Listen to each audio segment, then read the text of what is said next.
dear friends of the University of Bern. It is with immense pleasure that I welcome today His Excellency, the Honorable President of India, Shri Ramnath Kovind, here at the University of Bern during his official visit to Switzerland. Switzerland and India have long-standing and excellent relations, not only in economy, but also in research and education. This becomes evident in the exchange of students. We have currently 77 students from India here at the University of Bern, and the setup of mutual research programs, as for example the Indo-Swiss Research Program, supported jointly by the Swiss National Science Foundation and the Indian Department of Biotechnology. In a typical Swiss tradition, the University of Bern is an open university. About 45% of our professors and PhD students are non-Swiss citizens. This has always been a recipe for success, for the high quality of the Swiss academic system, and this certainly contributes also to the fact that the University of Bern belongs to the top 1% of all universities worldwide. We are a comprehensive university with 18,000 students that are enrolled in close to 150 bachelor, master and PhD programs. Besides of our 8 faculties, we have 9 strategic research centers focusing on cutting-edge interdisciplinary research to provide scientific facts for the most pressing questions of society.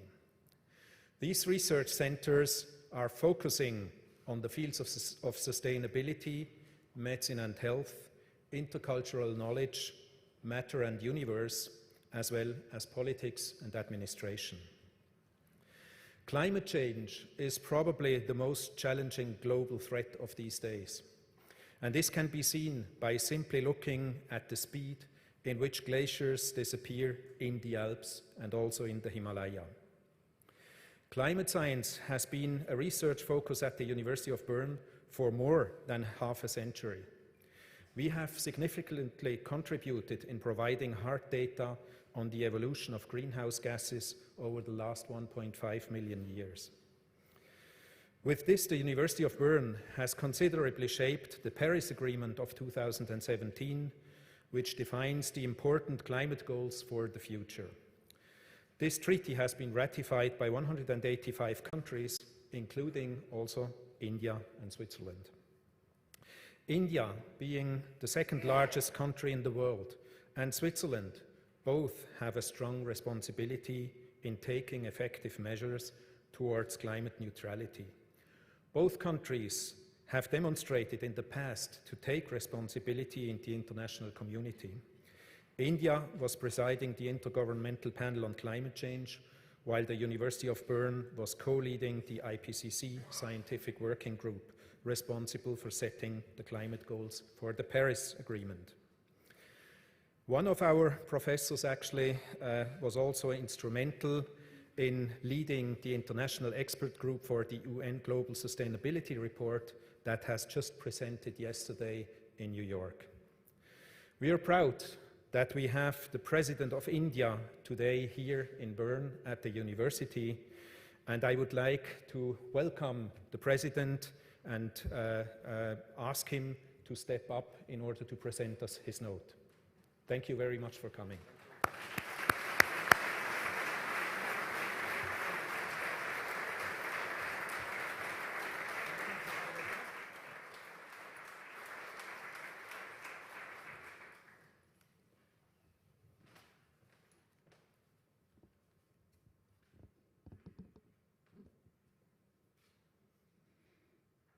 Distinguished Rector of the University of Bern, members of the Diplomatic Corps, faculty members, dear students, ladies and gentlemen, namaskar and good morning. I am delighted to be here at the University of Bern. It is always a pleasure for me to speak to the youth. You are a bright group of students. Your university counts among the best and the most distinguished. Albert Einstein frequently visited this campus to to exchange ideas and theories, and so did many other scholars. And now it is upon you to burnish these high credentials. I am going to speak to you on New Age, partnership between Switzerland and India. It is an expansive theme. It is natural to be so, for we live in the digital age. The markers of these times are green growth, blue economy, climate change, artificial intelligence, innovation, and smart solutions. From Bern to Bengaluru, and from research labs to manufacturing floors, much work is being done in these domains. A lot more will happen as we cruise into the machine intelligence age. Indo-Swiss future engagements will increasingly be defined by these factors and forces.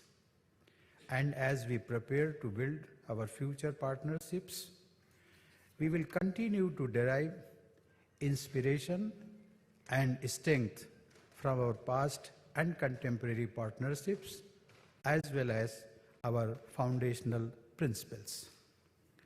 Ladies and gentlemen, India and Switzerland have long shared democratic values, pluralism, and enterprise. The world looks at both of us with admiration.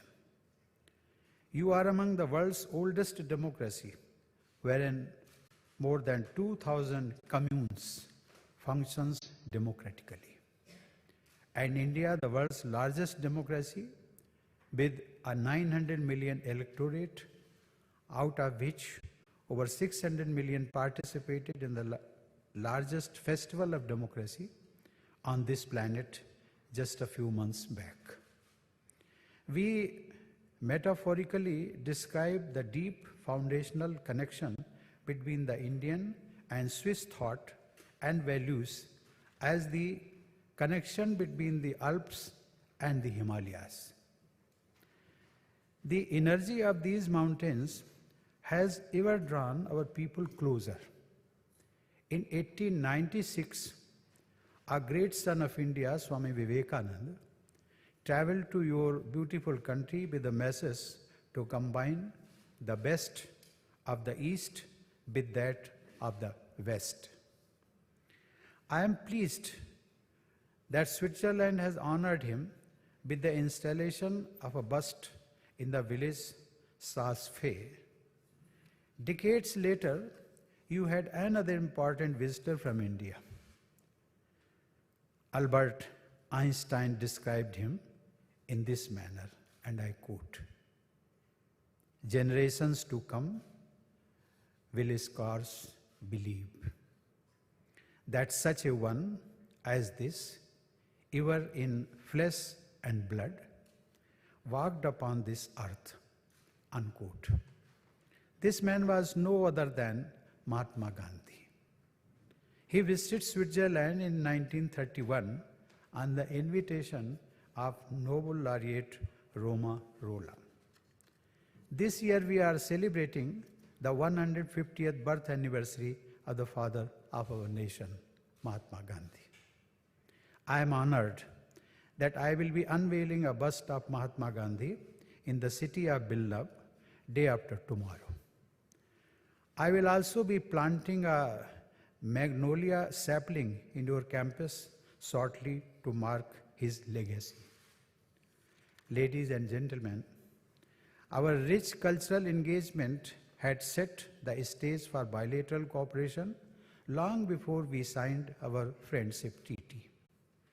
It all began when the Swiss Folkart trading company established its office in India in the 19th century. We have come a long way since. The integral railway coach factory in Chennai, set up with Swiss assistance, celebrated its Diamond Jubilee in 2015. Today, there are over 250 Swiss companies operating in India, and leading Indian tech firms and innovation majors in Zurich, Basel, and Bern. Opportunities for us to collaborate and connect are immense. India is aiming to become a $5 trillion economy by 2025. More importantly, our blueprint for growth is to build next generation infrastructure, smart cities, and digital highways powered increasingly by clean and green energy. And that is where our new age partnership strikes the chord. Ladies and gentlemen, science, technology, and innovation is fast moving to the center of our ties.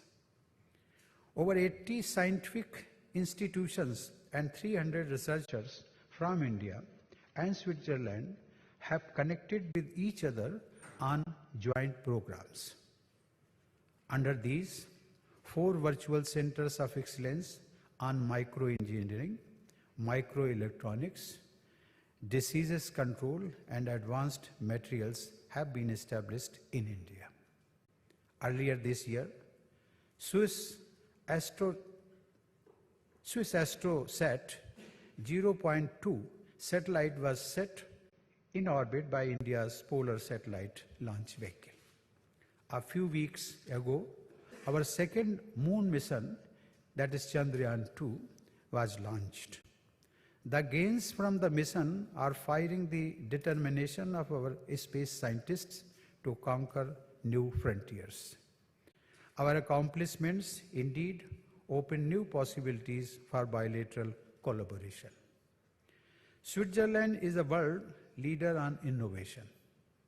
Inspired by you, we are also making new strides in the field of startups and smart solutions. India today hosts the 3rd largest startup network in the world, with over 21,000 enterprises working on subjects as varied as robotics and vitiligo. Several Swiss and Indian startups have already joined hands to create solutions for climate change, human health, and more. We look forward to many more such partnerships. Ladies and gentlemen, the world of innovation and cyberspace go hand in hand. Digital revolution has made public service just a click away and e-commerce the preferred shopping experience. Financial inclusion and fintech services are helping us with greater cashless economy. Opportunities in the digital world are limitless, but it needs an effective security cover. We must strengthen cybersecurity cooperation both bilaterally and with the global community. Ladies and gentlemen, India has an ambitious program to build 100 smart cities. Swiss expertise in circular economy and resource-efficient know-how can help us to build sustainable urban space, to clean our rivers, and to process our food. Indo-Swiss partnership in biotechnology is already supporting climate-resilient agriculture. We are together developing new crop varieties. Our challenge in India is how to produce quality food with less input and less water. We have made a beginning with new forms of agriculture, from employing hydroponics to using solar pumps. But we want to do more to double our farm income and to strengthen our food security. India has already 20% of the world's population, with about 4% of the world's renewable water resources. We are reviving traditional methods of water conservation and adopting modern innovations to reduce surface flow. Our New National Water Mission, Jal Jeevan Abhiyan,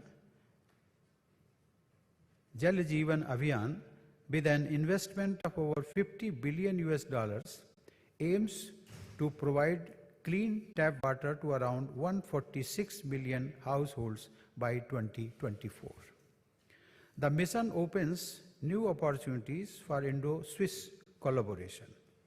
We want to engage you on water governance, water use efficiency, and treatment of wastewater. Ladies and gentlemen, Switzerland and India are leading global action on climate change.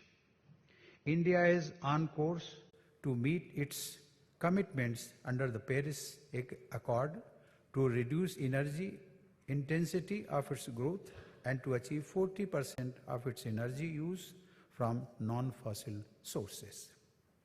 We have taken the lead on the International Solar Alliance to promote solar energy worldwide.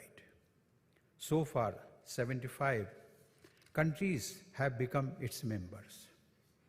We look forward to Switzerland joining the alliance soon. Our joint work on glaciology is helping us understand the impact of climate change on the alpine and Himalayan ecosystems.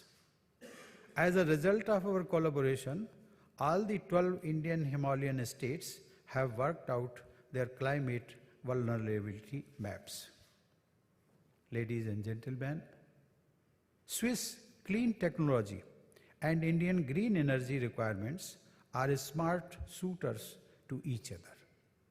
Today, India has one of the world's largest renewable energy expansion programs. Our target is to have 175 gigawatts of renewable power capacity by the year 2022. India has a large young population. We need to skill and educate them. We value ongoing Indo-Swiss knowledge partnerships and look forward to accelerating them. The Indo-Swiss Center of Excellence in Pune is helping us learn from your vocational education system.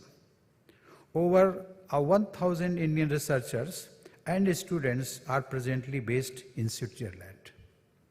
Our innovators are helping each other to write the codes of the fourth industrial revolution, and our researchers collaborating to generate the power of hydrogen from splitting water. Dear students, the world is fast moving towards sustainable choices.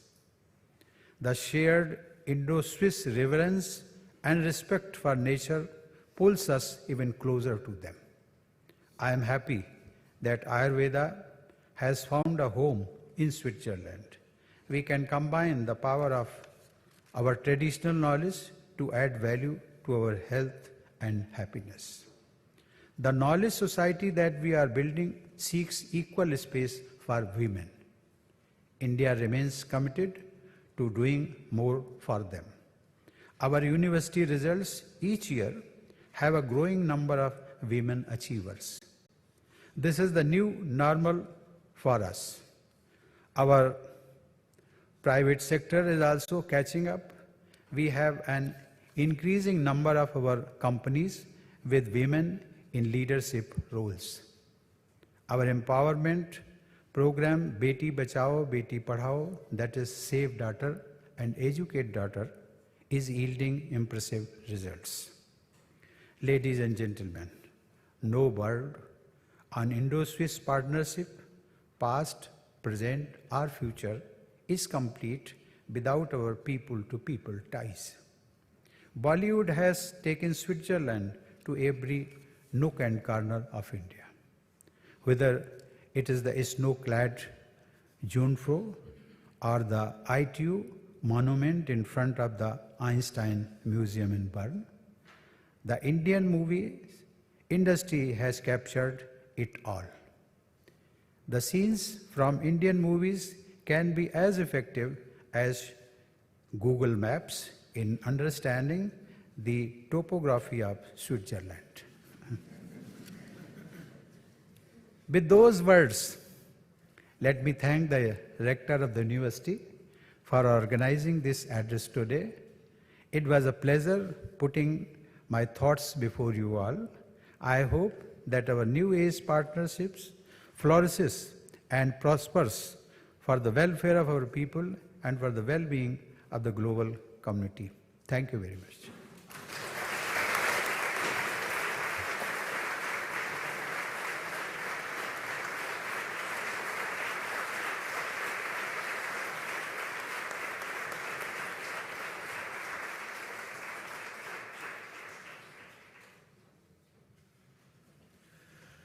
I would like to take the opportunity to thank the President of India very much for giving